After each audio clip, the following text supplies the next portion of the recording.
Sumul management તરફથી ખાસ કરીને સુરત અને તાપી જિલ્લાના આજે સુમુલ સાથે 2.5 લાખ પશુપાલકો જોડાયા છે.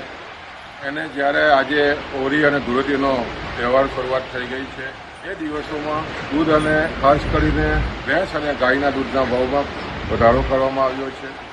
વાત કરીએ ગાયના દૂધની તો જે 830 રૂપિયા કિલો ખેંચ્યા હતા, એમાં 20 રૂપિયા વધારીને 850 રૂપિયા કરવામાં આવ્યા છે.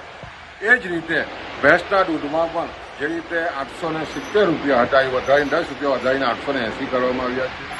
એ સ્વાભાવિક છે કે પશુપાલકોમાં રાજીપો છે અને આ દૂધ વધારાને કારણે સુમુલ ડેરીએ વર્ષે દિવસે લગભગ પશુપાલકોને 50 કરોડથી પણ વધારાની આમદની મળવાની છે અને મહિને લગભગ 4 કરોડની આમદની મળવાની છે.